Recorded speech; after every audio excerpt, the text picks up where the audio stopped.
Allez, si vous voulez bien prendre place, s'il vous plaît.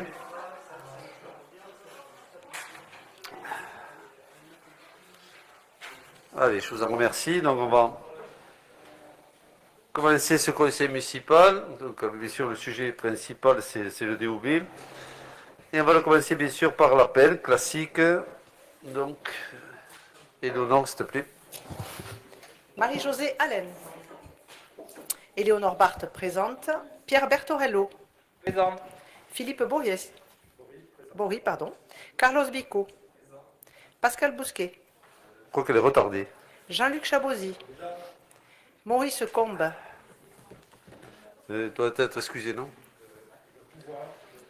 Un pouvoir, c'est ça, oui. Ok.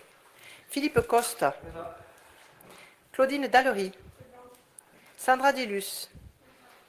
Joël Dolic. Christelle Durand. Florent Éveillard. Hervé Founé-Fayas. Retardée. Sandrine Fuster. Également retardée, excusez-moi. Marina Garcia. Laurent Guerre absent, donné pouvoir à Arnaud Sigu. Elisa Jouffreau. Fabienne Joyeux absente, a donné pouvoir à Philippe Plantade. Bruno Maury. Elisabeth Michaud absente, a donné pouvoir à Jean-Luc Chabozy. Philippe Plantade. Présent. Romuald Alphonse. Didier Robert absent, a donné pouvoir à Pierre Bertorello. Alain Roux absent, a donné pouvoir à Carlos Bico. Arnaud Sigu. Présent. Véronique Vidalin absente, a donné pouvoir à Philippe Coste. Valérie Aide. Allez, très bien.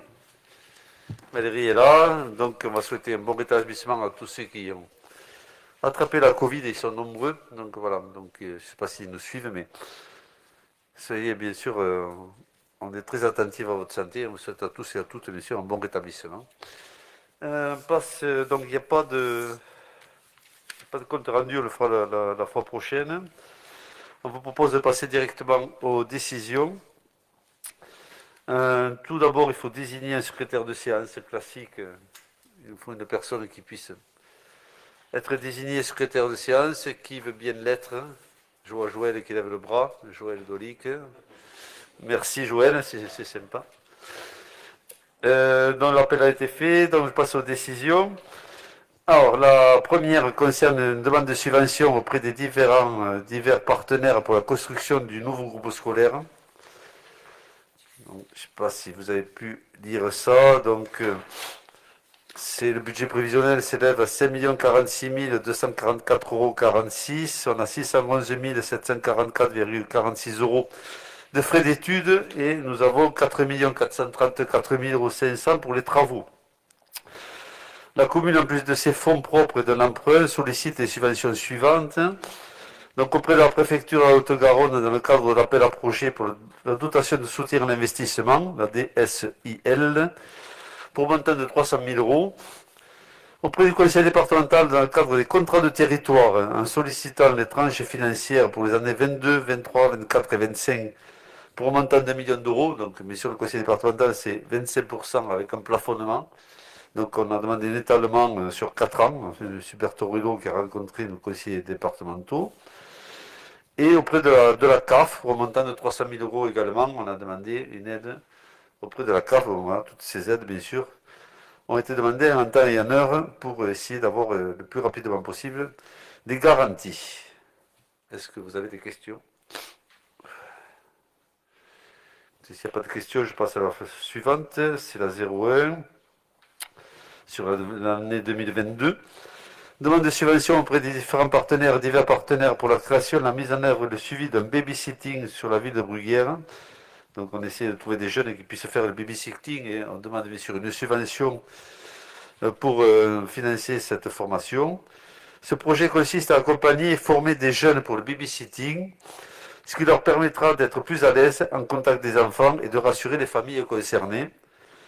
Le budget prévisionnel s'élève à 4 892,27 €. Les dépenses concernant principalement de la masse salariale, mais aussi des dépenses de formation, secourisme, nécessaires à la pharmacie. La commune sollicite une subvention auprès de la CAF à hauteur de 3 913,82 €. Voilà. Pas de questions, toujours pas. Et on passe à la dernière, qui est aussi une demande de subvention. auprès des divers partenaires pour la réalisation de la formation BAFA sur la ville de Bruguière. Ce projet consiste à accompagner les jeunes dans une démarche de formation qui les incitera à devenir des acteurs de projet et pourront par la suite intégrer des structures municipales, centre loisirs, point jeune. Moi j'y suis allé, ils étaient une bonne trentaine. Ça s'est fait pendant une semaine, voilà. Ils seront peut-être nos futurs animateurs dès qu'ils auront le diplôme. Le budget prévisionnel s'élève à 3 983,50 €. Les dépenses concernent principalement de la masse salariale et un peu d'achat de fournitures. La commune sollicite une subvention auprès de la CAF à hauteur de 3 186,80 €. Voilà, donc 3 demandes de subvention classiques. Je pense que ça ne doit pas donner. Monsieur Bourri. Oui, une simple question, là, les subventions qui sont demandées à la CAF par rapport au dispositif de formation, le montant est assez élevé par rapport au coût global. Oui, je crois que c'est 80%. Ça me paraît important. C'est toujours 80%. Le maximum. Alors, on demande toujours le maximum. On n'aura pas ça, mais on demande toujours le plus haut possible. Hein, la subvention la plus haute. Mais c'est 80%. Hein. Oui, mais enfin, c'est toujours ça, et ça, bien sûr, ça permet aussi de financer pratiquement la totalité des charges concernant ces opérations. C'est bon, on passe aux délibérations. Bien, mais écoutez, je vais laisser la parole à M. Bertorello, qui va vous présenter le DOB. Bien sûr qu'on ne vote pas, mais qu'on va pouvoir commenter. On se donne à peu près demi-heure, trois quarts d'heure de temps pour passer ce sujet principal et primordial pour le bon fonctionnement, je dirais, du budget que nous voterons au mois de mars ou d'avril. Bien, merci Monsieur le maire. Donc, débat d'orientation budgétaire.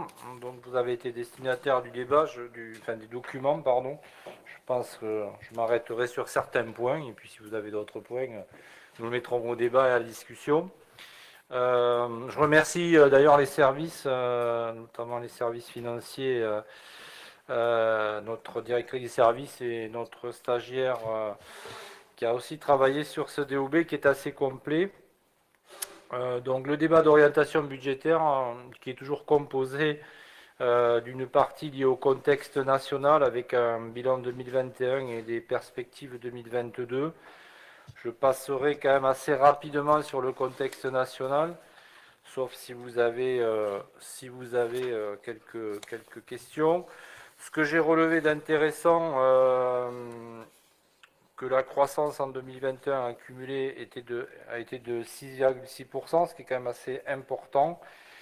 Bien entendu, en 2020, elle était négative, donc forcément, on a quelque chose de bien meilleur sur cette année. La dynamique de l'emploi aussi, qui est à prendre en compte et qui est liée aussi à cette croissance. Une inflation par contre qui connaît une augmentation importante, hein, aujourd'hui estimée à 2,8%, qui pourrait atteindre 3,5%, avec notamment une hausse des prix de l'alimentaire et des prix de l'énergie, comme vous le savez, comme vous l'avez pu constater. Donc c'est un sujet national avec un impact, bien entendu, qui n'épargnera pas les collectivités locales, pas plus que ça n'épargne les particuliers ou les entreprises. Donc la fin de l'année 2021 donc, a été perturbée par des difficultés d'approvisionnement. Il y a toujours des difficultés d'approvisionnement qui touchent notamment les secteurs industriels. Là aussi un petit parallèle vraisemblablement avec le contexte ou une transposition vers le contexte local, puisque par rapport à certains projets, on peut avoir aussi cette problématique d'approvisionnement et de coûts.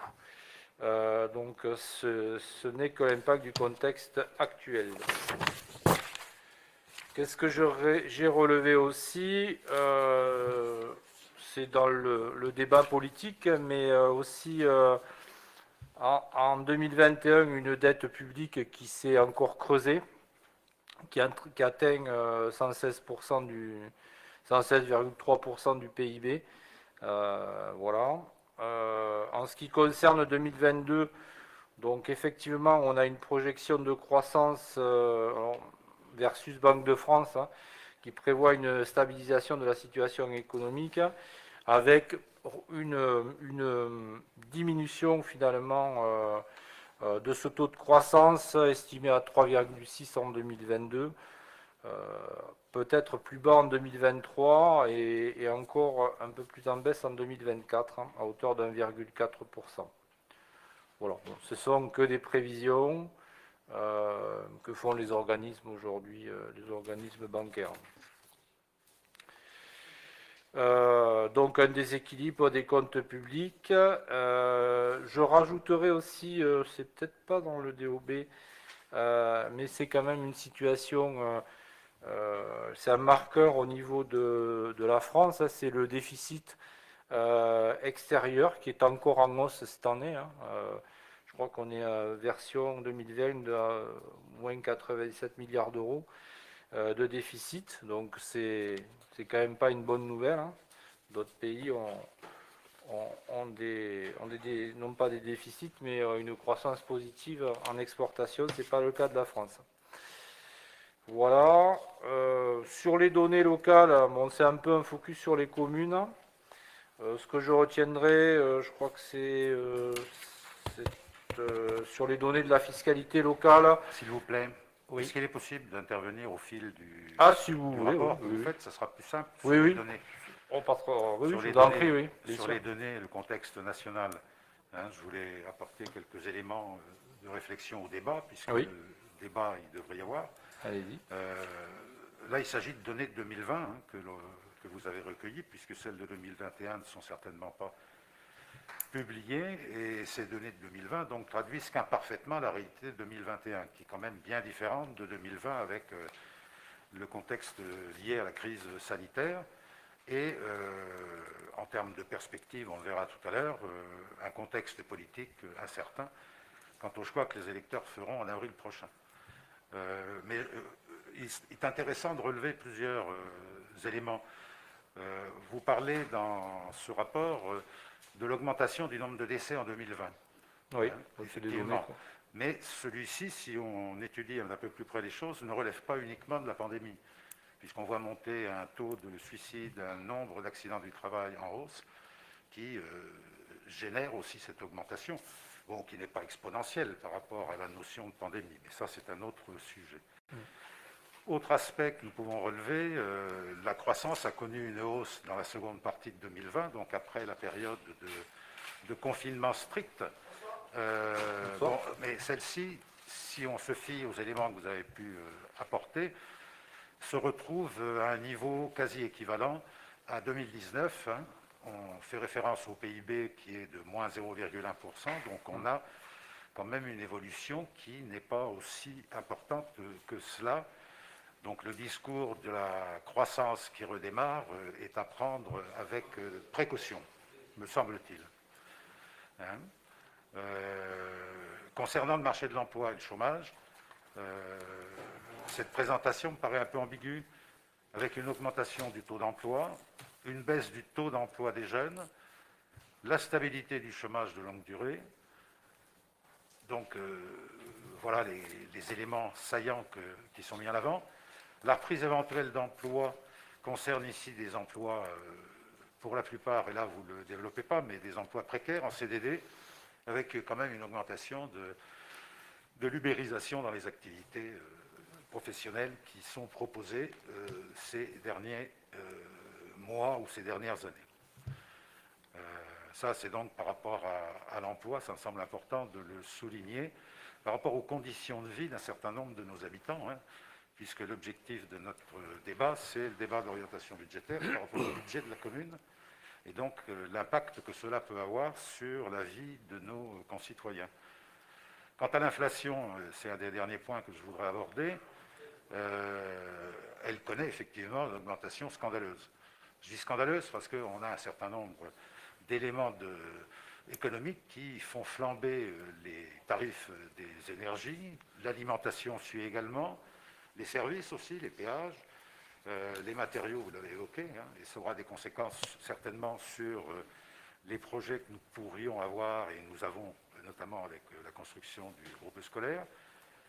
Et le pouvoir d'achat des ménages se trouve impacté par ces augmentations d'une manière très, très sensible. Alors, ce ne sont pas les chèques qui peuvent être versés qui vont régler le problème. Donc, un impact important, et d'autant plus qu'à Bruguière, cela vient s'ajouter aux augmentations des impôts locaux qui ont été adoptés en 2020-2021. Quant à la dette publique, la référence au niveau national, ici, qui est faite aux critères de stabilité imposés par le traité de Maastricht, que certains d'entre vous ont peut-être adopté à l'époque, ça sonne un peu la résignation. On va revenir à ce fameux dogme des 3% de stabilité qui peuvent effectivement sonner des restrictions qui risquent de s'annoncer, et restrictions aussi pour la collectivité. Et donc, certes, il y a une résignation avec un retour de l'austérité qui pourrait être développé par un certain nombre de futurs candidats ou de candidats aux élections présidentielles, notamment sur le banc de la droite, qui, avec une politique libérale, risque de continuer ce qui se fait depuis 20 ans, grosso modo. Donc d'autres choix seraient possibles, avec une réelle contribution, on le sait, des très riches, qui se sont gavés quand même pendant toute cette crise sanitaire. Il me semble que dans le débat sur le contexte local, il est important de mettre en évidence ces différents éléments que j'ai développés. Voilà. Merci, M. Bory. Je ne sais pas s'il y a d'autres commentaires, d'autres réactions. C'est bon? Donc je vous propose de passer sur le contexte local, justement, puisque c'est quand même un des points importants de ce DOB. Donc en 2021, le montant total des dépenses de fonctionnement s'est élevé à plus de 5 millions d'euros. Pour rappel, le budget primitif prévoyait 9 millions, dont l'article 23, virement à la section d'investissement pour un montant de 1,9 million. Si on soustrait ce montant, donc le montant du BP est de 7 279 000. Donc grosso modo, parmi les dépenses imprévues au budget communal, l'opération lancée à destination de la population par rapport à la lutte contre les moustiques a coûté à peu près 28 000 euros. Et le même montant a été bien sûr encaissé en recettes puisque c'était une opération blanche. Donc vous avez, je ne vais pas vous lire le détail des dépenses réelles de fonctionnement. Donc le compte administratif 2020-2021 et la comparaison entre les deux. Donc par rapport au compte administratif 2020, donc on note une augmentation de 3,85% pour les charges à caractère général. Cette augmentation effectivement s'explique principalement par une baisse importante de ce chapitre en 2020. On était dans une période de pandémie et l'activité s'étant rétractée en lien avec la crise sanitaire. En ce qui concerne l'augmentation des charges de personnel, donc elle est à hauteur de 6,83%, donc qui s'explique par une reprise par rapport à 2020 où on avait fortement baissé. On avait arrêté le recrutement de saisonniers à l'époque en 2020 par rapport au confinement. Donc là, on a repris évidemment l'équivalent de ces saisonniers. On a également la création d'un poste de directeur du pôle enfance et jeunesse et sport en concurrence de 45 000 euros.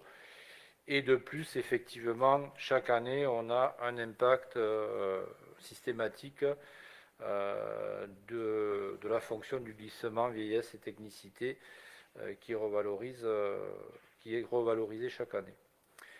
Qu'est-ce qu'on peut noter aussi? Ce qu'on a précisé, une augmentation des autres charges de gestion courante qui se justifie par le versement d'une situation d'équilibre.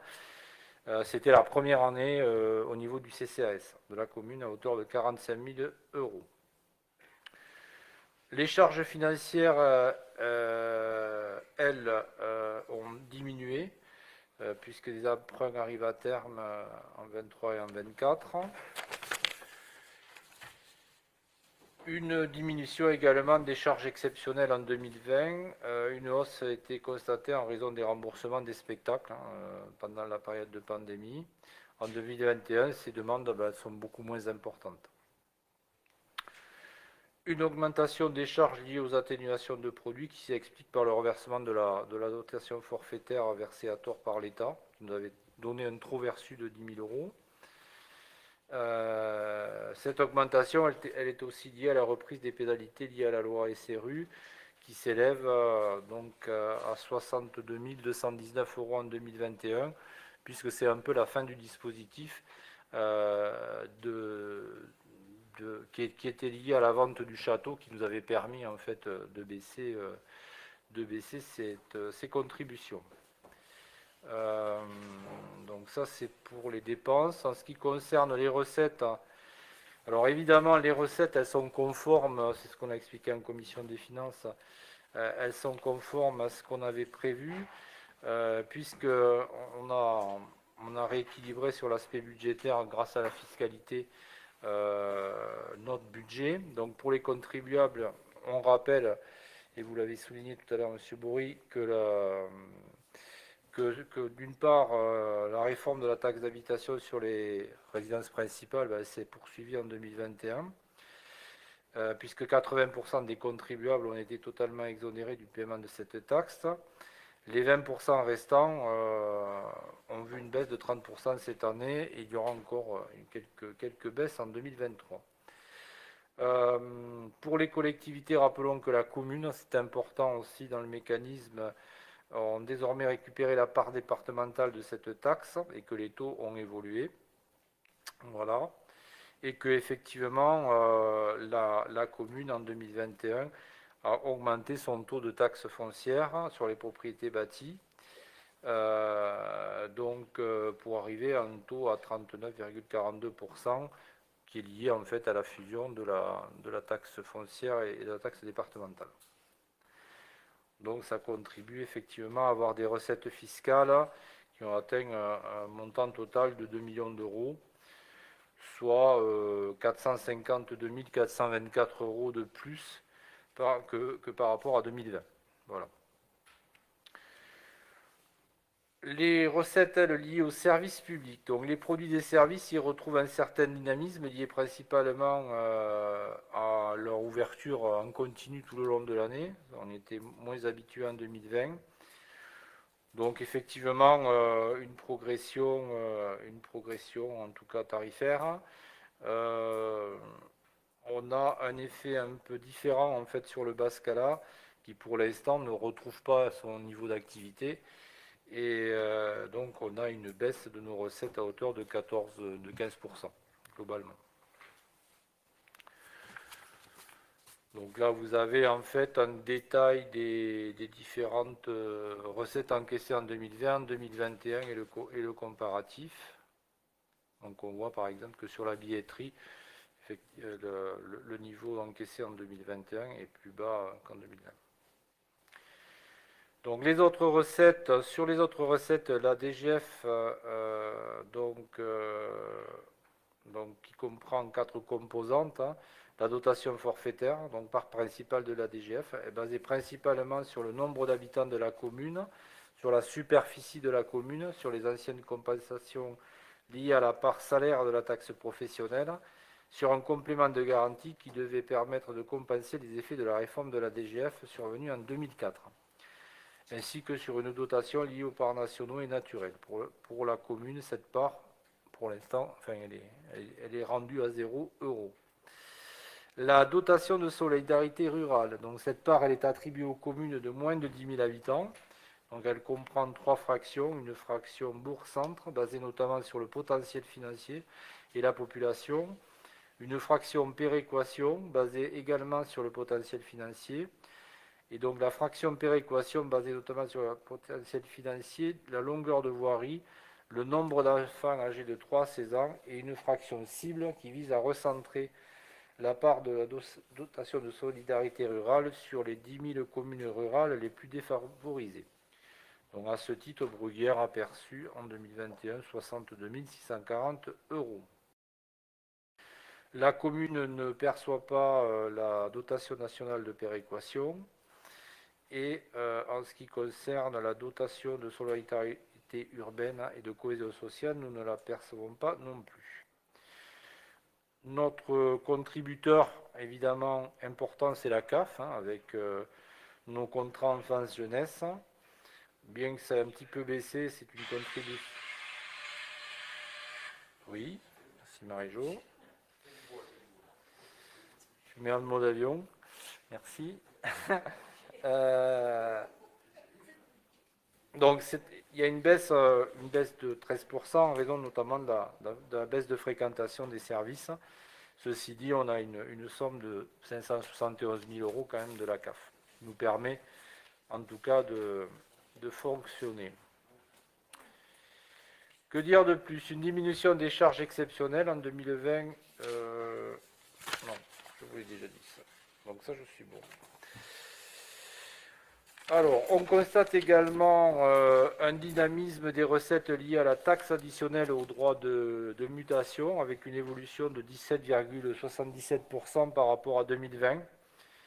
Donc, cette taxe est principalement liée aux transactions mobilières sur la commune. Donc, aujourd'hui, il y a quand même pas mal d'activités dans ce domaine-là. Qu'est-ce qu'on a également? Les autres produits de gestion courante diminuent de 9,57%. La commune ne perçoit plus, par exemple, le loyer qui était versé par l'association Toulouse Métropole Football à hauteur de 5 000 €, puisque maintenant ils sont vraiment métropolitains. Voilà. Les recettes exceptionnelles concernant des remboursements d'organisateurs de spectacles et au niveau de l'éclairage public d'Engie. Ça, c'est sur la partie fonctionnement. Je ne sais pas si vous avez des commentaires ou des questions. Oui. J'essaierai d'y répondre. Sur le fonctionnement, oui. Dans les dépenses, il est intéressant de pointer que la commune a financé pour la première fois, d'une manière significative, le CCAS par rapport à son fonctionnement, ce qui est quand même nouveau, puisque le CCAS jusqu'alors fonctionnait et vivait sur les importants moyens qu'il avait, issus des legs qui avaient été faits par le passé. Donc il y a quand même un certain temps en termes de terrain notamment. Je pense que le fait que l'on ait là à se prononcer pour le prochain budget sur une somme qui sera certainement destinée à cela permettra de débattre des priorités de l'action sociale sur la commune. Ce que l'on ne fait pas particulièrement, et ce qui est plus, je dirais, fait au sein du CCAS, à l'interne du CCAS. Bon, ça c'est un premier point un petit peu particulier de ce bilan financier sur les dépenses. L'autre aspect qui me paraissait important de pointer, c'est la reprise des pénalités liées à la loi SRU. Donc on est sur la reprise de pénalités liées à ce retard important qu'on a eu sur notre commune, en termes de respect de la loi régissant la construction des logements sociaux. Donc cette interruption qu'il y a eu, ou cette modulation, ou cette modération des pénalités a été permise par une vente du château à perte, déduction de la moins-value intervenant.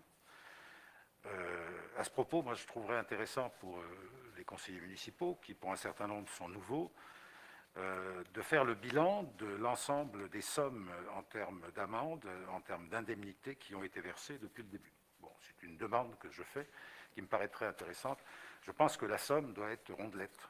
Si on cumule chaque année, alors c'est peut-être une vision de mon esprit, mais j'imagine que... Tout dépend ce que vous mettez sur le terme rondelette. Voilà. Si on a le total, alors peut-être pas en direct tout de suite, mais ça serait intéressant de pouvoir en avoir l'information prochainement. Voilà. Pour les recettes, vous avez évoqué les hausses des recettes fiscales qui permettent de constituer l'épargne, ces réserves. Bon, c'est un choix que vous avez fait, on n'y revient pas. La DGF réduite depuis de nombreuses années par les différents gouvernements, aussi en termes de recettes, se traduit par un manque important pour pouvoir fonctionner, ce qui conduit nombre de communes, et la nôtre en particulier, à se tourner vers les contribuables. Voilà, donc ça, c'était en fonctionnement. Puisque vous n'avez pas abordé l'investissement, pour l'instant, je vous laisse continuer. Merci. Excusez. Peut-être vous répondre sur 2 points, après je laisserai Pierre compléter. Sur le CCS, être transparent, d'abord il y a un conseil d'administration, il y a un président, hein, donc c'est une identité à part. On peut vous faire bien sûr état, vous avez un budget qui peut vous être communiqué. Après, ces recettes-dépenses, dans les recettes, bon, il n'y a que les locations de la taverne qui rentrent et un bail sur 7 hectares vers M. Barria, ce sont les seules recettes. Et ensuite, en dépenses, nous avons un personnel pour le portage de repas et des frais annexes qui sont de contribuer, je dirais, à animer des ateliers mémoire, gym douce ou autres. Voilà, donc c'est un succès, c'est un budget qui est vraiment très, très léger. Ensuite, nous avons sur le CCS avec les colis alimentaires. On se bouge, puisque samedi, on a fait les collectes. Vous étiez invités, vous n'êtes pas venus, mais vous avez sans doute été excusés. Mais voilà, donc on avait des personnes ici présentes qui ont tenu cette collecte toute la journée et qui nous permet d'avoir des denrées complémentaires, hein, en plus de celles qui sont données par Leclerc et Super U, et qui font le bonheur aussi des 30 ou 40 personnes quotidiennes qui viennent chercher des colis et qui en ont besoin. Voilà, donc le CCS, c'est tout à fait transparent, M. Bourri. On ne va pas non plus étaler ce qu'on fait, parce qu'il y a une certaine prudence et une certaine confidentialité autour de ce secteur.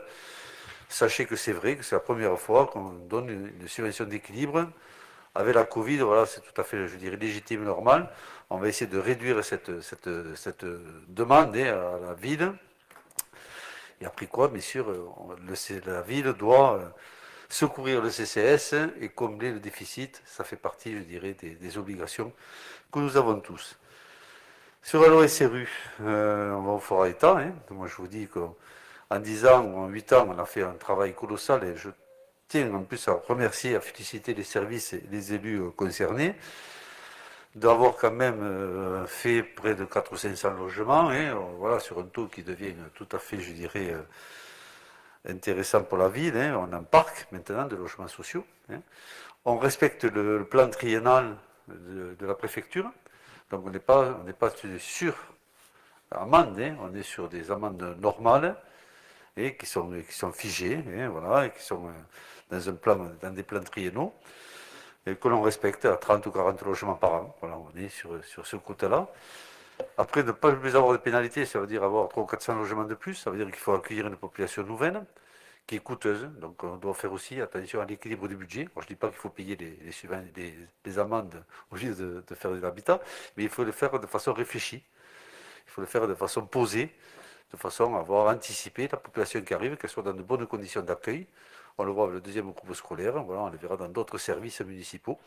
Voilà, je pense qu'on est dans un bon équilibre, mais on fera état, bien sûr, des pénalités que nous avons payées, que nous payons encore et que nous paierons sans doute demain. Voilà, c'était tout.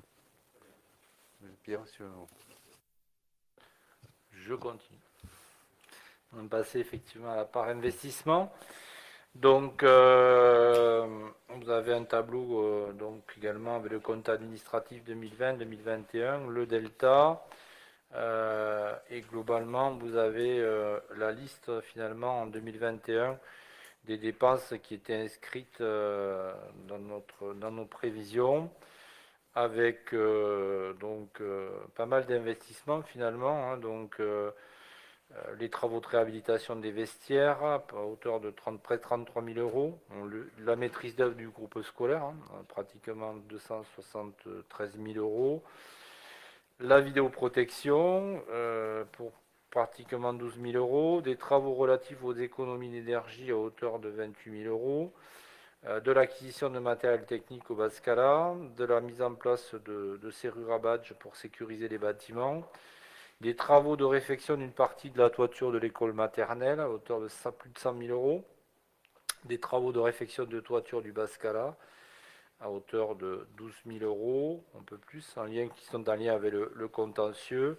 La création d'un parking rue des Fleurs. La végétalisation du cimetière, hein, qui a été faite. L'acquisition de matériel technique pour la restauration scolaire à hauteur de 51 500 euros. Un renouvellement du parc informatique qui est toujours nécessaire et un fleurissement de la commune qui était à hauteur de 5 000 euros, qui a d'ailleurs un petit peu diminué. Sur les recettes d'investissement, elles sont effectivement en hausse parce qu'elles sont dues au transfert des excédents de fonctionnement. Les subventions d'investissement ont été versées par le conseil départemental dans le cadre des contrats de territoire, donc relatives notamment à la réhabilitation et aux mises aux normes des bâtiments communaux, des équipements sportifs, la rénovation et la mise aux normes du groupe scolaire actuel, le tout quand même pour 30, 40, près de 60 000 euros voilà, de subventions. Par l'État pour l'acquisition de parois de protection et d'urnes électorales pour les élections qui sont déroulées en 2021. Et une petite aide de l'État pour la construction durable à hauteur de 2600 euros. Voilà. Donc, il y a eu quand même quelques investissements en 2021 sur la collectivité. Je continue sur la partie sur la dette. En 2021, la collectivité a payé 80 154 euros d'intérêts prélevés sur sa section de fonctionnement et 323 789 euros de capital prélevés en section d'investissement. Donc une dette qui est maîtrisée et donc qui a plutôt tendance d'ailleurs à diminuer. Sur 2021, que dire? Le bilan est en tout cas assez simple. Hein. Les deux dernières hausses du taux de taxe foncière sur les propriétés bâties ont permis à la collectivité de retrouver une situation financière plus stable. Les ratios financiers et le niveau d'épargne nette ont ainsi retrouvé des niveaux convenables, avec des projections que nous avons vues en commission des finances jusqu'à la fin du mandat, avec une épargne nette qui, alors c'est pas gravé dans le marbre, mais en tout cas qui se profile autour de 400 000 euros. Le tout qui permet de faire face effectivement à la croissance de la collectivité, qui est là pour absorber aussi tout ce qui est nouvelles charges de fonctionnement, évidemment en lien avec le gros investissement que représente le groupe scolaire. Mais également, on est toujours quand même dans certaines incertitudes qui sont liées au contexte sanitaire, économique et politique. Ainsi, en 2026, effectivement, je l'ai dit, le niveau d'épargne nette devrait, dans nos projections, atteindre environ 400 000 euros, si effectivement nous sommes dans une maîtrise de nos dépenses à caractère général, ainsi que de notre masse salariale, bien entendu, les conditions. Sans la hausse, et ça c'est important de le préciser, sans la hausse de 2021, cette épargne aurait été négative, et sans aucune hausse, elle aurait été plus que négative. Donc, effectivement, on a sollicité le contribuable bruguérois, mais pour garantir une stabilité de nos finances. On s'en est expliqué, et on s'en expliquera d'ailleurs dans la préparation budgétaire 2022, où là, le taux d'imposition sera stable. Voilà pour 2021. Si vous voulez, oui, monsieur Bory, pardon. Deux petites interventions. Par rapport aux travaux relatifs aux économies d'énergie, cela concerne exactement quoi? Qu'est-ce qui a été travaillé? Il y a eu pas mal de changements de luminaires, Camille et moi, je ne sais pas tout en tête. Hein. Il y a de l'isolation. Ouais. Oui, on n'a pas eu de réalisation pour capter une énergie du type solaire. Il n'y a pas eu d'aménagement, hein, aucun, il me semble. Non, il n'y en a pas. Aujourd'hui, on a des études. Oui, on est dans les études. Alors, on n'a pas eu de réunion en interne au niveau des élus, mais on a déjà eu, il y a quelques jours. Vous savez que nous avons un conseiller en énergie partagée avec qui nous travaillons au niveau de la collectivité et qui appartient au service de la métropole.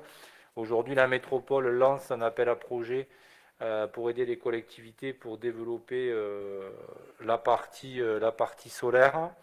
Donc on a fait un petit point avec les élus, notamment chargés des travaux, des services techniques. On doit encore en débattre au niveau de la collectivité, mais globalement, on est plutôt sur deux ou trois projets de cet ordre-là. En particulier, alors, dans le détail, on avait déjà une sollicitation en fait sur un partenariat, enfin sur un projet privé pour créer de la surface couverte solaire au niveau du complexe sportif. On a également dans nos perspectives, pourquoi pas être sur la couverture, puisqu'on l'a dans notre programme Romuald, tu m'arrêtes si je me trompe, mais de notre tennis couvert, enfin de couverture du tennis. Ça pourrait effectivement rentrer dans le projet. Et on a aussi nos services techniques dans le cadre des préparations budgétaires. Nous ont amené un projet au niveau des ateliers municipaux avec un projet en tout cas la volonté de réaliser une couverture qui permettrait d'installer des panneaux solaires pour pouvoir ranger du matériel. Bon, là on est vraiment en fait on acquiert de la surface pour vraiment protéger du matériel, mais avec de la production d'énergie qui pourrait par exemple permettre d'alimenter un peu le bâtiment en énergie électrique, voire recharger des véhicules. Voilà, c'est grosso modo les trois projets, je crois qu'il n'y en a pas d'autres, qu'on a un peu mis sur la table avec la métropole. On doit un peu affiner tout ça en réunion au niveau des services. Mais cette année, en tout cas, ça c'est des projets pour 22, 23, 24. Voilà, en espérant qu'on puisse être... En tout cas, on sera aidé. L'idée, c'est que la métropole nous aide dans la phase de définition. Ça peut passer par un appel aussi à manifestation d'intérêt qui permet aussi de recueillir des lauréats et qui peuvent candidater en fait sur ce type de projet. Mais l'approche technique pourrait être faite par la métropole, le cahier des charges quelque part. Voilà. D'accord, merci. Parce que comme on n'a pas eu de commission environnement depuis le début du mandat... Oui, tout à fait, mais ça c'est très récent, ça, de 8 jours, je crois. On n'a pas eu l'occasion de t'en parler, d'y réfléchir. Oui, tout à fait. Et alors l'autre question qui est purement technique, c'est savoir les serrures à badge. Ça concerne, parce que ça représente une somme qui est importante.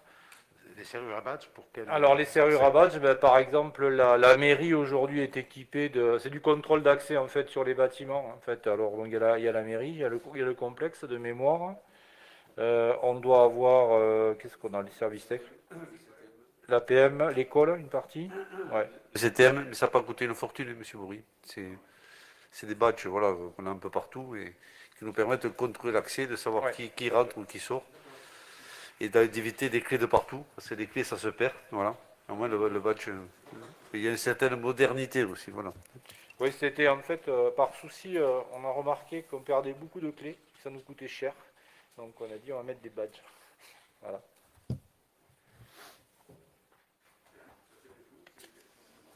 Parfait.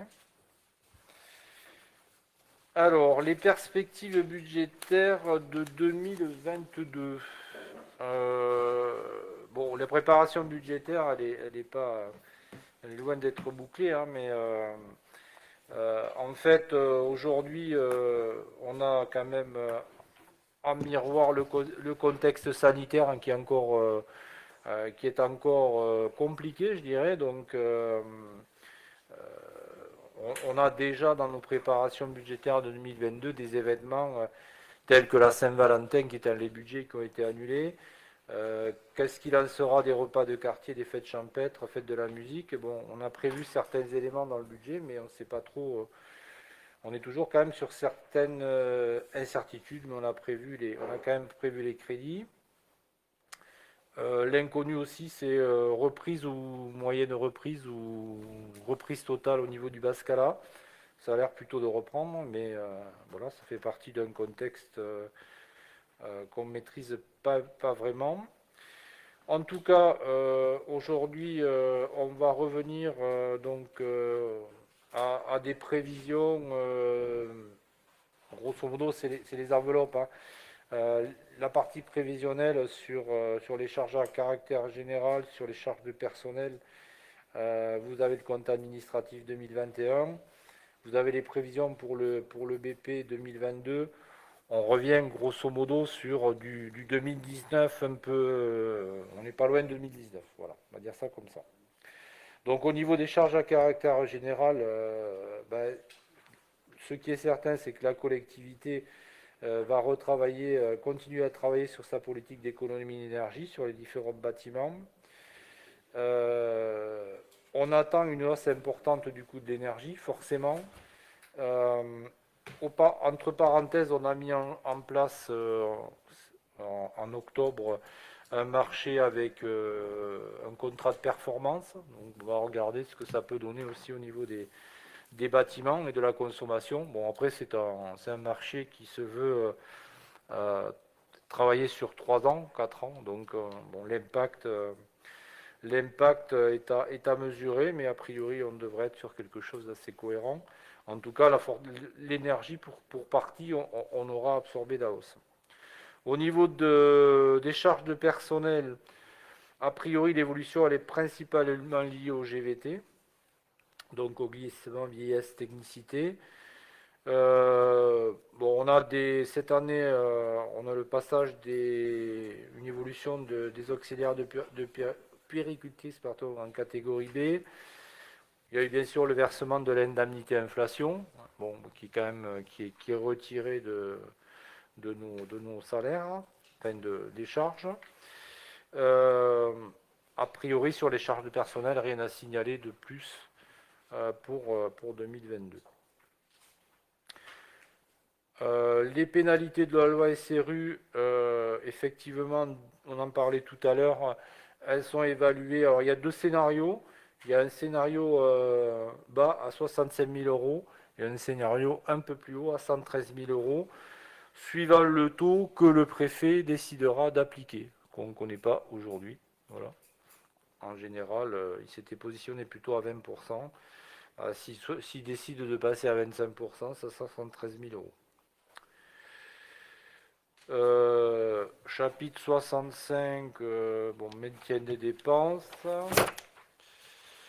Sur les recettes, donc le taux de la taxe foncière sur les propriétés bâties restera sur le taux actuel, donc il ne bougera pas, comme on s'y était engagé.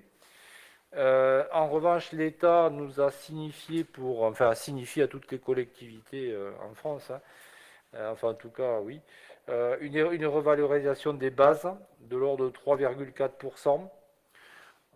Donc ça veut dire que sur la feuille d'impôt, la base foncière de la maison va augmenter de 3,4% avec effectivement un petit impact sur la feuille d'impôt, sur notre feuille d'impôt. Bon, pour la commune, c'est 46 000 euros de plus à peu près. Voilà. Il convient effectivement de rappeler que la revalorisation des bases, elle n'est pas de la responsabilité de la commune, mais de l'État, qui l'a définie par rapport finalement à la richesse et au taux de croissance de la région, je dirais. Nous, on est quand même dans un secteur où les maisons se vendent plutôt très bien, les terrains aussi. Il y a une richesse autour de Toulouse, la métropole est plutôt sur une croissance démographique. Il n'est pas surprenant de voir cette augmentation du taux de base. En ce qui concerne donc les recettes fiscales, on en a parlé. Donc il n'y aura pas je le répète, de taux qui bouge, en tout cas pour la commune. Je ne pense pas qu'il y en ait pour les autres collectivités, enfin pas entités, je dirais. En ce qui concerne les recettes liées au service public, tout le monde réfléchit au niveau des commissions sur un réajustement. Alors on a appelé ça modernisation de notre catalogue. C'est surtout modernisation et mise en place de notre politique tarifaire. On en a discuté en commission des finances. C'est de dire aujourd'hui où on en est, est-ce que ça mérite ou pas une légère augmentation parce que dans certains cas les prix sont bas, et surtout quelle est la trajectoire qu'on veut se donner sur le mandat, et surtout finalement quelle est la part payée à l'usager, quel est le pourcentage que nous on veut assumer, et quel est l'impact. Alors Une fois qu'on a dit ça, le pourcentage et la participation, si on décide de maintenir cette participation dans le temps, ça donne un paramètre. Et ensuite, ce paramètre, il peut être aussi ajusté par rapport à l'inflation. Évidemment, quand on a un taux d'inflation comme on le connaît aujourd'hui, ce taux d'inflation, nous, on l'a aussi sur nos produits. Donc après, à nous de définir ce qu'on souhaite faire. Aujourd'hui, il n'y a pas de décision, il n'y a que des propositions, les commissions vont travailler, on fera une commission des finances sur le sujet. Voilà, on discutera un petit peu de tout ça. En tout cas, il y a un toilettage. L'année dernière, on n'a pas souhaité, les années précédentes, travailler sur la tarification. Cette année, c'est l'année de la tarification, en tout cas du réajustement, si besoin de ce sujet-là. On est bien conscient que, effectivement, tout augmente, mais tous les tarifs augmentent, y compris les charges dans les collectivités. Donc, il faut qu'on ait une démarche qui soit pragmatique sans être non plus, comment dirais-je, inflationniste sur les tarifs, quoi. Les autres recettes, donc la DGF, montant attendu 68 000 euros, la CAF, vous l'avez vu tout à l'heure, hein, l'allocation familiale, on est autour de 600 000 euros. En ce qui concerne des recettes exceptionnelles, prévisionnellement, il y en aura peut-être en 2022, enfin il y en aura, j'espère, en 2022, par rapport aux travaux, à l'indemnisation des malfaçons au niveau du Bascala. Je ne sais pas s'il faut appeler ça malfaçon, enfin en tout cas de travaux notamment sur la charpente de mémoire et sur des vitres, sur de l'étanchéité. C'était négocié à l'amiable, c'est-à-dire cette somme, on devrait l'avoir, c'est ça, Camille? Oui. Ah, Ouais, on est en pro, oui. Je t'ai resté sur l'amiable. Voilà. Ben, quand il s'agit de payer, tout le monde n'est pas d'accord. Tous ceux qui doivent payer. Et la garantie ne peut pas s'appliquer par rapport à... Ah ben là, on peut vous faire, je pense que on est hors garantie d'une part, et puis là on est dans la décennale, mais on est sur des contestations sur. Après, c'est des experts. On a un expert judiciaire qui est mandaté sur le sujet. Ah, il y a des avocats, chacun se renvoie la balle. En gros, on espère avoir gain de cause. Là, on n'a pratiquement pas eu gain de cause sur la peinture du bâtiment qui se dégrade. Voilà, mais on espère avoir gain de cause sur les vitres qu'on a quand même remplacées, sur les travaux qu'on a fait, et sur l'étanchéité. Voilà, donc on a entre 60 et 80 000 euros de recettes attendues pour dédommager. Et derrière, on a eu des dépenses équivalentes, c'est tout. Ouais. Déjà, on s'est fait rembourser, c'est pas mal. Donc, en ce qui concerne la taxe sur les publicités des enseignes, on va retrouver on a un niveau à hauteur de 93 000 euros. Et les droits de mutation, on considère que cette année était une année plutôt intéressante et que ça devrait en tout cas continuer. Voilà. Voilà un petit peu sur les recettes. En ce qui concerne les dépenses, évidemment, on avait défini un plan d'investissement pour 2022 avec la réalisation de travaux d'entretien de patrimoine et du patrimoine et d'économie d'énergie. Donc le Bascala, on en a parlé. Il y a toujours de l'acquisition de matériel, de logiciels qui sont prévus. On est sur une remise à niveau par rapport au débit et par rapport à la fibre pour les bâtiments, notamment pour la mairie et pour le Bascala. Donc là, on a un peu d'investissement aussi sur de la téléphonie, où on veut passer sur de la téléphonie IP. Donc c'est la partie utilité, mais qui est là pour permettre le bon fonctionnement de la collectivité, des agents, et aussi des usagers quand on loue le Bascala, parce qu'il faut avoir du débit, il faut avoir de l'Internet. Voilà. On rentrera un peu plus en détail sur tout ça dans le cadre de la préparation budgétaire. Bien entendu, les investissements phares, en tout cas en 2022, 2023 et un peu encore en 2024, ils seront consacrés à la construction du nouveau groupe scolaire Donc avec une livraison prévue en juillet 2023. Donc voilà, donc on a aujourd'hui un coût total d'opération à plus de 5 millions d'euros. On attend le résultat je dirais de l'ouverture des plis et on verra si on est à 5 millions, à 5 millions 6 ou à 5 millions 3. Voilà. Donc avec les paramètres qu'on a indiqués finalement en début de présentation du débat d'orientation budgétaire, on sait que on n'est finalement pas dans une année très favorable pour avoir une stabilité des prix quand ce n'est pas une stabilité des délais. Donc ça va être notre marqueur sur les investissements à venir. Si on a une augmentation conséquente, tout ça a quand même des limites. Il y a quand même en parallèle la réflexion plus que la réflexion, il y a la réhabilitation, en tout cas de la partie restauration et un peu plus de l'actuel groupe scolaire avec le choix de l'équipe de maîtrise d'œuvre. Le coût total du projet, il est autour de 560 000 euros, dont 360 000 euros de travaux. Donc voilà, on est vraiment sur ces investissements-là. En ce qui concerne les recettes, parce qu'il en faut quand même, concernant les dotations, fonds divers et réserves, on l'a aussi vu en commission des finances, mais on a des recettes qui sont liées quand même à la taxe d'aménagement ainsi qu'au PUP,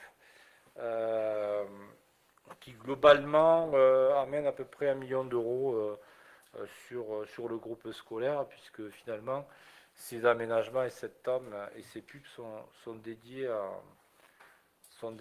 à l'élaboration de l'école. Une précision surtout, oui, à partir de janvier 2022, le FCTVRA il sera automatisé. Une fois le compte de gestion de 2021 validé, la préfecture elle notifiera automatiquement les montants attribués. Au niveau des subventions, il y a quelques sautes de subventions, notamment sur la réhabilitation et la mise aux normes des équipements du complexe sportif et la rénovation et mise aux normes du groupe scolaire. Donc on l'a voté tout à l'heure, enfin c'était dans des décisions, évidemment on va solliciter des subventions pour la réalisation du groupe scolaire et tout à l'heure, après le DOB, nous délibérerons sur une dotation à laquelle nous devrions pouvoir être retenus relative à une aide de l'État pour un montant de 300 000 euros. Voilà. On a vu la subvention du conseil départemental. On espère aussi avoir une subvention de l'ADEME sur la partie géothermie du groupe scolaire et également par rapport à la CAF. Voilà sur les recettes. Le tout avec, en ce qui concerne la dette, une renégociation des contrats déjà existants. Aujourd'hui, les banquiers se font un peu tirer l'oreille quand même pour négocier, puisque les taux qu'on avait été assez élevés. On va quand même attendre la mise en œuvre du prêt qu'on doit solliciter pour faire un peu jouer la concurrence sur tout ça, quoi. Donc en 2022, on a une annuité qui s'élèvera à 400 000 euros. On a grosso modo un taux d'endettement quand même qui est relativement bas, donc en tout cas qui nous permet de rester sur des choses raisonnables. On envisage donc un emprunt de 2 millions d'euros. On envisage, alors on est au stade du DOB, pour 2022 et 2023 pour payer le groupe scolaire. Voilà un petit peu sur les projections. Si vous avez quelques commentaires. Monsieur Bourri. Alors sur l'investissement, bon, quelques petites remarques dans ce débat, si je puis dire. On a une stabilité du taux de la taxe foncière après 2 années d'augmentation, donc oui, on ne peut pas contester ça. Mais on a une revalorisation fiscale qui était prévue dans le calendrier de l'État. Oui. Donc on se retrouve avec une 3e augmentation pour le contribuable. C'est simplement un constat, quoi. Oui. Alors, le taux, enfin la hauteur de l'augmentation ne sera pas de même hauteur que l'effet de l'augmentation des taux, hein, puisque là il s'agit de la base. Voilà, c'est une simple remarque. Là, c'est un petit peu plus complexe par rapport à la modernisation du catalogue tarifaire. C'est une magnifique expression, ça, modernisation. Oui, qu'on a le don pour trouver les Je magnifiques. l'avais évoqué à la commission des finances. Je vous ai expliqué, d'ailleurs, il n'y a pas que moi, Pascal Bousquet vous a expliqué ce que c'était que la modernisation. On peut recommencer. Je ne suis pas convaincu sur l'usage de ce mot, la modernisation. Mais bon, au-delà de la sémantique, il me semble qu'on aboutit à une augmentation probable d'un certain nombre de tarifs des services publics à destination des usagers. Ce qui, dans le contexte qu'on a décrit, national et local, par rapport à la situation du pouvoir d'achat des personnes, peut interpeller. Et quelque part, vous n'avez pas voulu retenir la proposition que j'avais faite, à savoir avoir une réflexion sur un tarif différencié au quotient familial par rapport à la pratique des activités à l'école de musique, école municipale, bon, qui pourrait englober. Mais j'ai eu l'assurance à la commission que la suppression du tarif au quotien familial n'était pas envisagée, puisque j'avais posé la question. Je vous confirme que oui. Bon, voilà. D'abord, tant mieux, heureusement. Oui. Hein, voilà. Sur l'investissement, quant au, je dirais, au PPI, hein, dont on discerne mal jusqu'au terme du mandat ce qu'il en sera encore, c'est des idées comme ça, mais pas très précises. On sait qu'il y a le groupe scolaire qui va être le principal objet. C'est des idées qui sont précises chez nous. Au niveau de la majorité, on a aujourd'hui une vision qui est interne, qui est assez précise de ce qu'on souhaiterait. Voilà. Enfin, si vous avez bien compris qu'on a calibré notre augmentation de taxes foncières et nos recettes par rapport à un PPI qu'on a grosso modo défini sur une enveloppe budgétaire de X millions d'euros. Oui. Voilà. Mais ceci étant, bon, jusqu'en 2026, vous l'avez dit vous-même, hein, il y a un certain nombre d'aléas dont on ne maîtrise pas les tenants et les aboutissants qui peuvent amener à revoir un certain nombre de choix qui pourraient être faits. En tout état de cause, moi je pense, M. Bourri, que le projet ferme du groupe scolaire est effectivement l'essentiel de l'investissement. La PPI ne pourra être vraiment précise et définitive qu'à partir du moment où on aura les chiffres finaux, définitifs du groupe scolaire. Ouais. Oui. Actuellement, bon, nous ne sommes pas très confiants sur les ouvertures de plis. On ne les connaît pas, mais tout nous dit qu'on ne sera pas dans les fourchettes financières prévues. Et moi, ce qui m'inquiète le plus, c'est qu'on risque de ne pas avoir de candidats sur certains lots. Voilà. Donc, on ne va pas citer les lots, mais voilà. Donc, à ce jour, on se focalise et on met toute notre énergie sur le groupe scolaire. Après, voilà, en fonction des événements et des recettes possibles ou probables durant le mandat, on fera des ajustements. Mais là, moi, j'affiche tout à fait simplement et clairement que notre budget et notre investissement sera essentiellement le groupe scolaire. Voilà. Et voilà, c'est un choix tout à fait défini. Voilà. Et sur le quotient familial, il existe ces tranches qui sont faites pour ça. Il y aura une petite hausse sans doute des tarifs, mais les commissions de travail là-dessus, chacune. On n'a pas encore fait la réunion finale là-dessus. Et après aussi, bon, c'est une façon aussi de ne pas toujours pénaliser les propriétaires, qui l'ont été au travers de l'impôt sur la taxe foncière. C'est d'avoir aussi un prix juste en fonction de chaque personne et chaque foyer. Voilà, celui qui mange à cantine aura une très très légère augmentation qui suit le coût de la vie, voilà, tout simplement. Et encore, on n'a pas encore défini à ce jour. Sur le PPI, je pense que M. le maire était assez précis là-dessus. Ce qui est évident, c'est qu'aujourd'hui, en tout cas dans les projections que nous avons fait jusqu'en 2026, on s'est donné un volume financier de PPI. Voilà, grosso modo. Après, ça va dépendre effectivement du résultat du groupe scolaire. On sera amené à recalibrer les choses. Après, là, je suis très sur l'aspect PPI. On ne peut décliner un PPI que quand on est sûr en fait d'avoir vraiment des chiffres qui sont exacts dans le temps. Je pense qu'on ne peut pas travailler sur un PPI. On va mettre un projet, on va y mettre 200, après on va mettre 300 000 euros, etc. Il faut qu'on ait une certaine exactitude et une définition des projets. Donc on va rester sur une enveloppe qui nous permettra de garder nos capacités de financement en fin de mandat, parce que là c'est important, quoi qu'il arrive finalement, hein, pour la collectivité, il faut qu'il y ait des finances qui soient saines.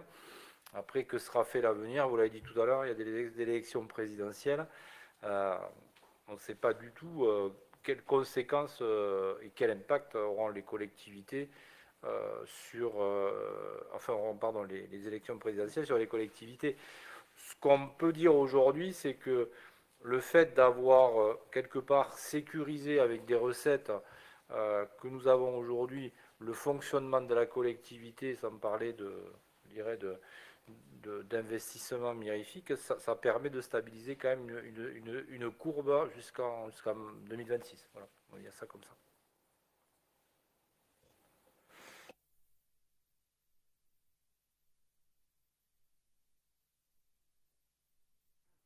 D'autres interventions? Pas d'autres questions? Après, bon, c'est classique, hein, c'est un DOB, je dirais. Dans l'instant, pas d'autres questions. Là, c'est le débat. Oui. Après, 3, là, on va dire. Oui. Effectivement, après, il y aura le vote au prochain conseil. Et on pourra, au prochain budget, là, vous aurez les éléments d'augmentation ou pas des tarifs. On n'est pas à ce stade-là. Là, on donne une grosse orientation. L'orientation, c'est la stabilité des taux. C'est un groupe scolaire à financer. C'est de faire fonctionner nos services. Voilà, municipaux, voilà, de leur donner aussi les moyens aux services techniques, aux écoles, aux périscolaires, de fonctionner à peu près normalement, sans trop de contraintes et sans toucher au service de la ville, à la qualité de service. Donc voilà, c'est un enjeu. Et comme disait Pierre, d'avoir une épargne nette qui puisse être satisfaisante, aux alentours de 400 000 € à peu près, et qui puisse l'être jusqu'à la fin du mandat. Et après, qui que ce soit, il sera à notre place.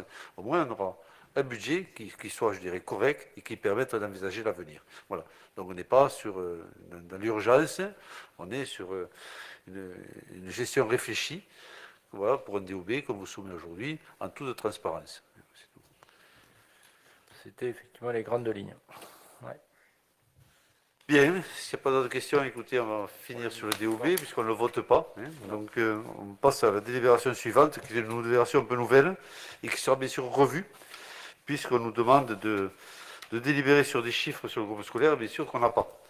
Donc voilà, donc ça va être un peu compliqué à faire, mais on va le faire. En tout cas, c'est la demande de la préfecture. C'est la demande de la préfecture, et bien sûr, on fera une nouvelle délibération lorsqu'on aura des éléments chiffrés et définitifs concernant ce deuxième groupe. Mais enfin, il faut quand même passer par cette délibération qui a été demandée par les services à l'égalité de la préfecture. Donc c'est l'approbation du plan de financement. Alors vu le code général, vu la demande de la préfecture du 12 janvier, c'est récent. Considérant qu'au regard de la croissance démographique de la collectivité, le groupe scolaire actuel n'est plus suffisant pour accueillir l'ensemble des élèves, un nouveau bâtiment scolaire est devenu indispensable. Considérant que pour réaliser ce bâtiment, la commune a retenu le cabinet Arter Architecture en tant que maîtrise d'œuvre. Considérant que le projet prévoit la construction d'un bâtiment de 2402 m² avec un étage décomposé comme suit. Un rez-de-chaussée se trouvera 3 classes élémentaires, 3 salles d'activité, l'accueil pour les enfants, pour les familles, des espaces sanitaires, un espace administratif, infirmerie RAZ, bureau de direction école, bureau de direction à l'AE, salle d'animateur. Une salle plurivalente de 180 m² est également prévue, donc c'est une salle bien sûr qu'on prévoit et qui sera vraiment intéressante à tout niveau. De plus, le bâtiment pourra être agrandi pour accueillir une classe et une salle d'activité supplémentaire, on prévoit déjà l'avenir. En extérieur, 2 cours, une maternelle et une élémentaire, une serre végétale et plusieurs espaces verts sont prévus. Une restauration scolaire en liaison froide sera prévue avec une partie self pour les élèves d'élémentaire. À l'étage, vous aurez 6 classes élémentaires et 4 salles d'activité, ainsi qu'une salle de maître et un local technique. Une extension permettra de rajouter une classe et une salle d'activité supplémentaire. Bien sûr, si on agrandit le bas, il va de soi qu'on agrandit le haut, et ça fera bien sûr une classe supplémentaire si on en faisait le choix. Considérant que le coût total s'élève à 5 46 244,46 €, avec 611 744,46 € hors taxes de frais d'études et 4 434 500 € pour les travaux. Alors bien sûr, vous avez tout le détail Par rapport au plan de financement, comme le projet s'établit comme suit, donc vous avez bien sûr tout ce qui est débit crédit, tout ce qui est frais d'études, travaux. La seconde œuvre, les équipements techniques, les aménagements extérieurs et de l'autre côté, les fonds propres, maîtrise d'ouvrage, le taux de participation de la commune qui s'élève à presque 67%. Les subventions sollicitées, Pierre en a parlé tout à l'heure, bien sûr l'État, le conseil départemental, la CAF, le conseil régional pour la géothermie et l'ADEME pour la géothermie. On a touché, je crois, 2000 euros d'avance qui concernent les études déjà, donc ça promet bien sûr des subventions à venir. Donc il est proposé à l'Assemblée délibérante d'approuver l'opération telle que présentée ci-dessus et d'arrêter le plan de financement. Donc on vous propose d'arrêter ce plan, je le répète, qui est un plan, je dirais, provisoire. Et d'ici, je pense, quelques semaines, aux alentours entre le 14 et le 20 mars, on aura des éléments chiffrés définitifs, puisqu'on est en train d'ouvrir les plis, et ensuite ça part 3 semaines au niveau des architectes pour une étude plus fine par rapport, je dirais, au cahier des charges. Donc d'ici un mois, on devrait, ou peut-être au prochain conseil, vous donner les chiffres finaux, définitifs du groupe scolaire. Voilà, je vais terminer avec cette délibération, qui est la première qu'on doit mettre au vote. Monsieur Bory. Donc là, il s'agit d'une délibération avec un plan théorique. Oui, de principe. Bon, qui ne correspond pas à la réalité. Non, pas du tout. C'est un peu comme le steak. Hein. On a 100% de certitude que les matériaux et les prestations qui vont être faites par les entreprises sont supérieurs. Donc ça me paraît difficile de dire on adopte. Alors après que l'on fasse un document pour que le préfet puisse activer le processus de manière à avoir une subvention de l'État, puisque c'est de ça dont il s'agit. Après, c'est une délibération que nous impose la préfecture. Voilà. Oui. Elle nous le demande juste en mettant les chiffres par rapport et le contenu. Après, bon, oui, on n'était pas demandeur, c'est écrit d'ailleurs, à la demande du préfet du 12 janvier. Donc on a rajouté au conseil, dans l'urgence, cette délibération.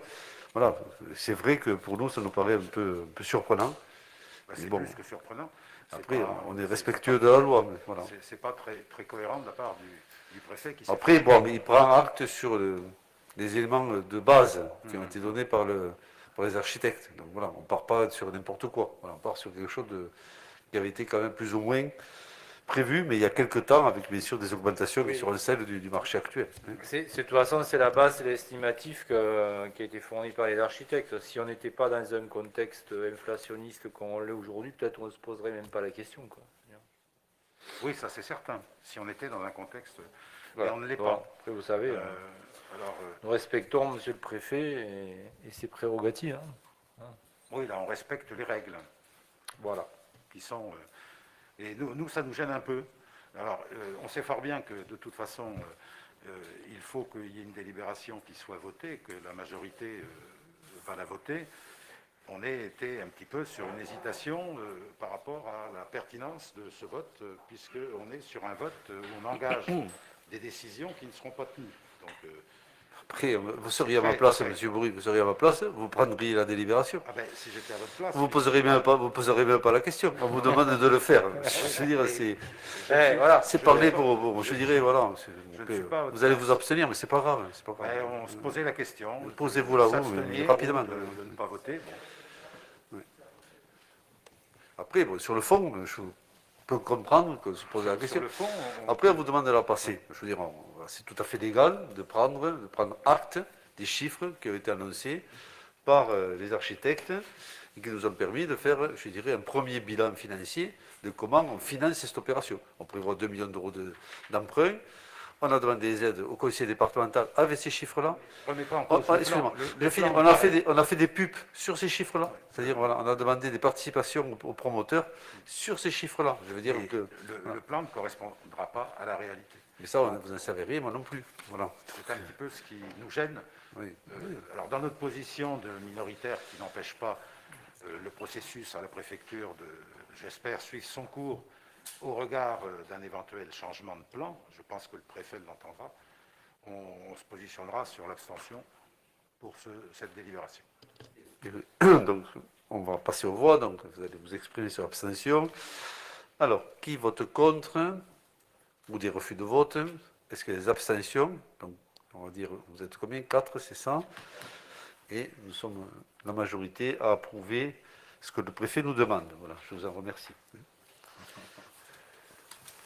Bien, allez, on va passer aux questions. Alors, si ceux qui sont pris par le Bascala veulent y aller, je vous autorise bien sûr en toute simplicité à vous y rendre. Et je vous remercie et je vous rejoins dès que j'ai terminé. Allez, on passe au rond-point de la rue de la Briqueterie, avenue Gamona. Nous sommes vraiment beaucoup dans les travaux. Les travaux concernent la réalisation de ce rond-point durant plusieurs années avec des phases de construction, de destruction et de reconstruction. Qu'en est-il de la conception de cet aménagement du carrefour avec la création d'une nouvelle voie de circulation et des frais induits pour ces différentes phases? Alors, comme indiqué dans les courriers distribués aux riverains, dont vous êtes avec M. Combe, ces travaux se termineront la mi-février et permettront un accès facilité et sécurisé au niveau du quartier et dans la nouvelle école. Le financement est assuré par le promoteur d'une part et l'enveloppe locale de la commune d'autre part. Les malfaçons seront prises en charge par la société Colas. Voilà. Donc, en gros, nous sommes en phase, une partie par le promoteur, ça s'appelle un PUP, et l'autre partie par l'enveloppe locale. Et bien sûr, s'il y a des malfaçons, la société refera tout ce qu'elle devra faire selon, je dirais, le cahier des charges. J'entends que la société puisse prendre en charge. De toute façon, vous demandez à M. Combe, c'est un chef de chantier. Oui, mais au-delà de ça, ce qui m'importe, M. Combe n'est pas là. Oui, non, mais c'est pour ça, vous lui demandez. Éviter de plaisanter quand une personne est absente, c'est mieux. Là, vous n'allez pas le vexer, il n'est pas là. Donc, simplement, la conception même de la voie que le promoteur a réalisée dans le lotissement est-elle effectivement faite de manière conforme par rapport au projet initial? Et est-ce qu'on n'a pas là un souci, puisqu'on a vu que les hauteurs de trottoir étaient très très élevées dans la première réalisation et qu'il a fallu détruire ces trottoirs pour en faire des plus bas avec des problématiques d'évacuation de l'eau qui ne sont pas nécessairement résolues. L'usage nous dira ce qu'il en est de la circulation de l'eau quand il y a des grosses... Oui, il y avait un problème dénivelé entre le lotissement et le truc. Peut-être M. Coste, qui aussi suit le chantier de près, va vous en dire deux mots. Il n'y avait aucun problème, M. Bory, au niveau de l'évacuation de l'eau. Ils ont baissé le côté, quand vous venez de la briqueterie, que vous allez sur Saint-Sauveur, ils ont baissé le côté droit du trottoir, mais il n'y avait aucune incidence. Ils se sont adaptés par rapport, comme vous venez de le dire, au dénivelé qu'il y avait de la rue qui venait du lotissement. Voilà, donc ils ont baissé le niveau de 7 cm, je crois. Donc ça aurait pu très bien passer avec ce qui avait été fait, mais bon, ils ont préféré le faire, mais encore une fois, je vous dis, ça aurait été pu très très bien passer. Et tant que j'ai la parole, je vous dis, demain on fait les revêtements. Et demain soir, en principe, le giratoire sera ouvert à la circulation entière. Sachez que demain, de 8h à 16h, donc l'accès sera interdit donc, sur ce giratoire. Mon intervention, c'était de me dire que le lotisseur a-t-il fait les choses comme il fallait? C'était ça. Parce que ceux qui font les travaux sont obligés de reprendre, ce qui est quand même surprenant quand on fait des travaux. Ça ne va pas faire un débat. Au final, on va pas faire le débat, mais il y a je dirais, la métropole et le pôle Nord qui suivent les travaux. Voilà, il y a une réunion sur site. Voilà, c'est un gros lotissement. C'est un rond-point qui va améliorer le quotidien, la sécurité de nos concitoyens, autant de Saint-Sauveur que de Bruyères, que du Gamona et que de la briqueterie. Voilà, et du futur groupe scolaire. Je pense que franchement, c'est une réussite. C'est quand même un rond-point à plus de 600 000 €. Donc j'avoue quand même qu'on est en phase avec la sécurité de ce secteur. On ne fait pas un lotissement et des écoles sans avoir fait et mis en avant la sécurité des veaux. Sans parler des plateaux qui ont été faits en amont également. Continuité de la piste cyclable, avenue Gamona et réflexion. Alors là, je vous renvoie à la question orale du 22 mars. Vous me demandez si certaines parties de cette avenue ne sont pas encore dotées de pistes cyclables. Je pense que c'est la même question qui avait été posée l'an dernier, à peu près la même période. Donc je vous demande d'y revenir au niveau du 22 mars 2021. trottoir rue des Bois, la circulation des piétons rue des Bois est difficile, voire rendue dangereuse, étroitesse des trottoirs et certains endroits. Qu'est-il prévu pour améliorer la circulation des piétons dans cette rue qui connaît un trafic automobile important, avec une augmentation du nombre d'habitants susceptibles de se déplacer à pied? Donc notre réponse, à la fin des travaux, le promoteur fera les trottoirs devant les nouvelles constructions, donc anciennes, je dirais, propriété de Madame Albus. Nous avons sollicité le pôle territorial Nord, compétent en la matière de voirie, pour étudier quels travaux pourraient être envisagés. En gros, on a demandé une étude complémentaire sur tous ces axes, comme nous l'avons demandé aussi dans d'autres secteurs de Bruguière, par l'intermédiaire de M. Coste, de la dernière réunion que nous avons eue il y a 15 jours ou 3 semaines avec le pôle, réunion annuelle où on fixe des priorités, comme la rue des Fleurs et bien d'autres priorités, pour des études à venir, voilà, qui seront à partir de 2022-2023. Transport public, oui, excusez-moi. Oui, oui, madame.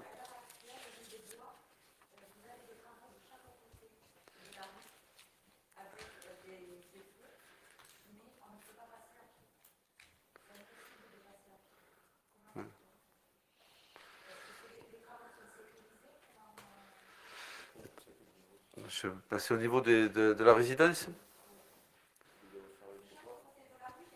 Parce qu'ils doivent faire le trottoir de part et d'autre, c'est ça, non?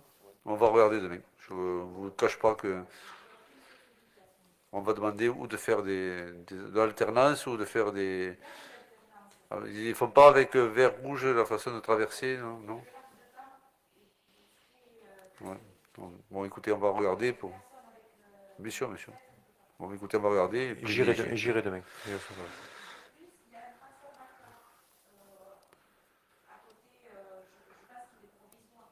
Oui. Oui, sûrement.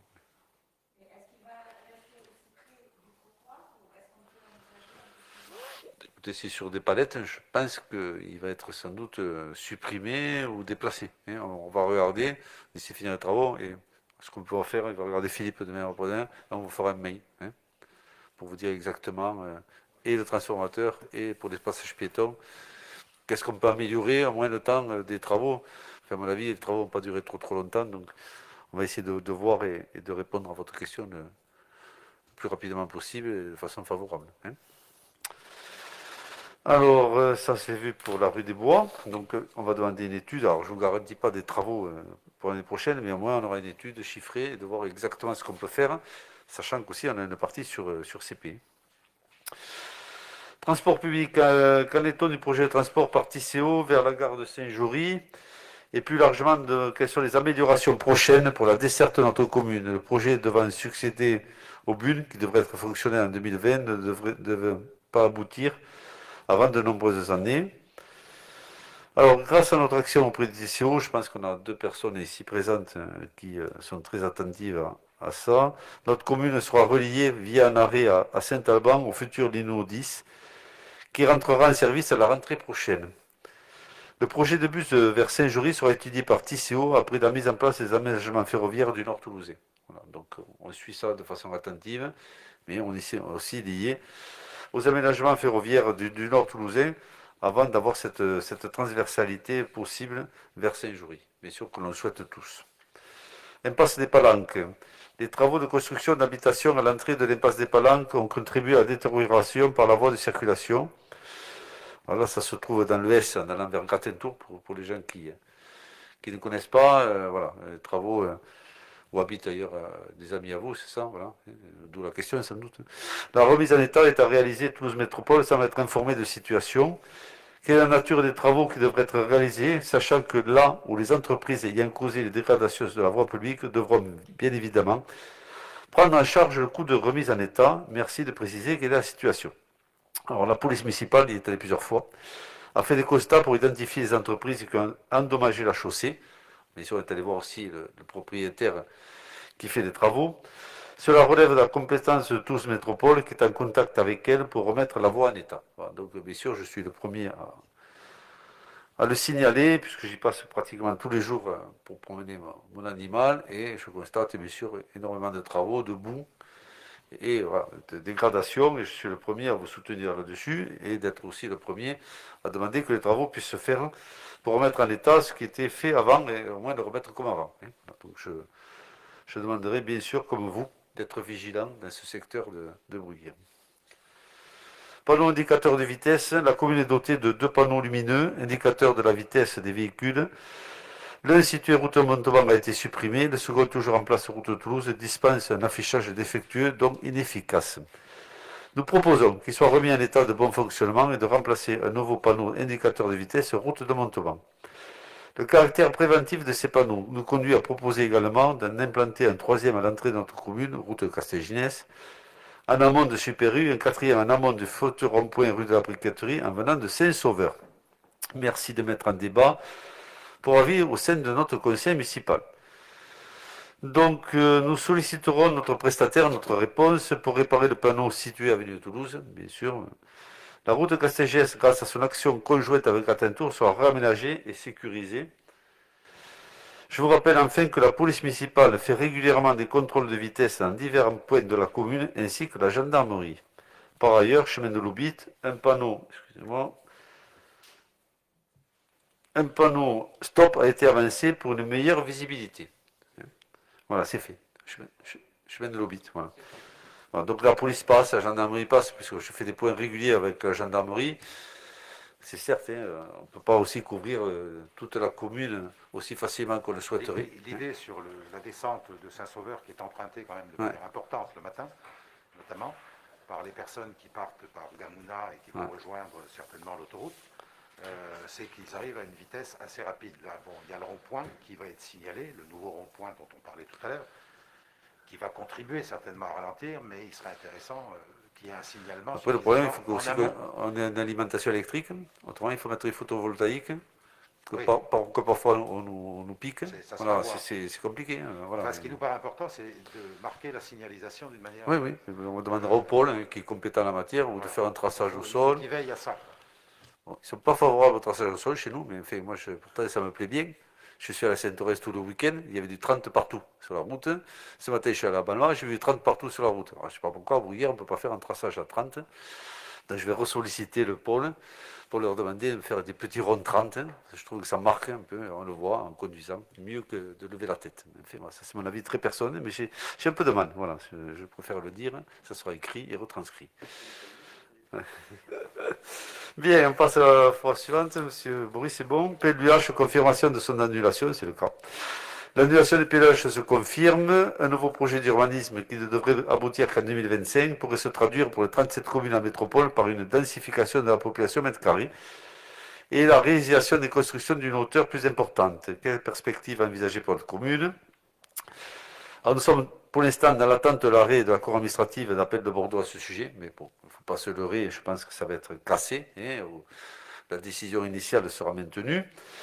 Les discussions autour du nouveau PLUH Toulouse Métropole sont en cours avec les services et les 37 maires.